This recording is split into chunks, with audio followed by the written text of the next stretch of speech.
Hi, this video has been produced to help you to improve your essay's conclusion. We'll be looking at what the conclusion does, what to include, and how to avoid some common mistakes. You can pause the video at any time if you need more time to read the text, or to jot down some notes. The conclusion is an often neglected part of the writing process. Once you've written the introduction and the main body of your essay, you may feel that you've said all that you have to say, but just taking some time to plan what goes into it will allow you to finish your work strongly. You might be surprised at what a good conclusion can do for your essay. It can clarify and emphasise your main argument, reflect upon the significance of what you've written, give your essay a sense of completeness and closure, and it's a chance to leave a lasting impression on the reader. When you consider that your reader will be your lecturer, who will be shortly giving you a mark, this lasting impression is vitally important.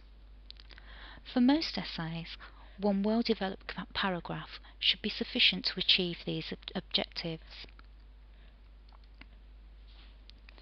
It's always advisable to speak to your lecturer to find out what your subject area expects from you, but in general, using the following guidelines should help you to achieve a good conclusion.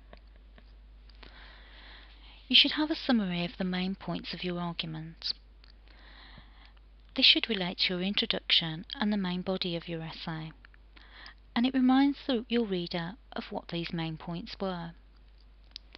Try not to use the same wording as elsewhere in the assignment. There's no need to repeat yourself. Instead, reword and rephrase. This should enable you to write a very brief summary, and ideally you should achieve this in just 1 or 2 sentences. You need to include your findings and your response to the question. Re-emphasise what you discovered in your research for this essay. Remind the reader how this evidence contributes to your argument. There may also be remaining problems and questions.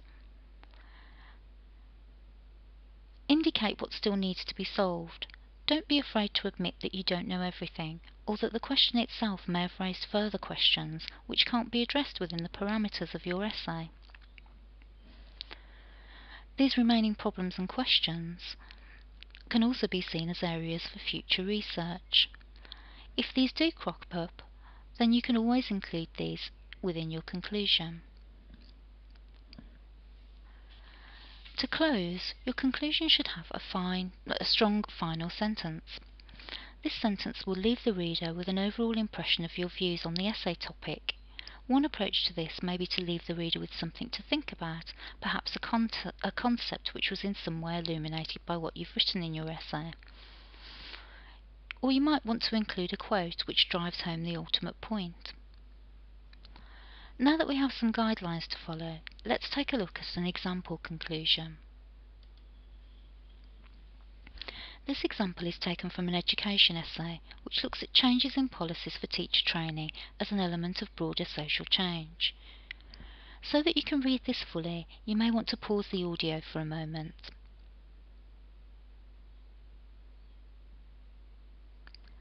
Don't worry if this all looks a bit daunting. It's not about understanding the subject matter. We're going to take this conclusion apart to show how it adheres to our set of guidelines.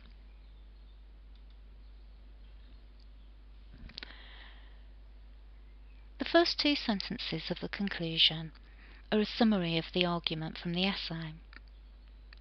This second section here in green are the findings and the response to the question. The sentence written in blue here is an area for future research. The 2 sentences in red are of the remaining problems. This conclusion ends with a strong final sentence, and this will leave the reader with an overall impression of the writer's views on the topic. It may not always be possible to incorporate all of these elements within your conclusion due to its subject matter, but try to incorporate as many of them as you can, as this should enable you to write a clear and concise conclusion. Before we finish, we need to know what to avoid. Your conclusion is not the place for introducing new information and new ideas. If you do feel the urge to add an important new fact, this might be the time to revise your essay. If something is important, then it should be put in the main body of the essay. You may have found an interesting piece of information while researching for your essay, but are struggling to integrate it into the main body of the text. Try to think why it's difficult to include. The chances are that it doesn't relate to your question. An interesting fact that you may have found about one of the authors you're writing about in your English essay may be very interesting, but it won't get you any extra marks when the question is asking for a theoretical analysis. It can be hard to leave out details that you've discovered after hours of research and thought, but adding random facts at the end of an otherwise well-organised essay can just create confusion. Also, repeating or copying and pasting sections from your essay is not a good idea. When you summarise, don't simply repeat things that were in your essay. This has already been read. Instead, show the reader how the points you made, together with the evidence and examples you used, were not just random, but that they fit together and provide a response to the question.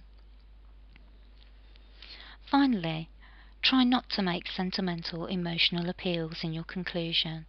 These will be out of character with the rest of your essay, which should have been written in a critical and analytical way.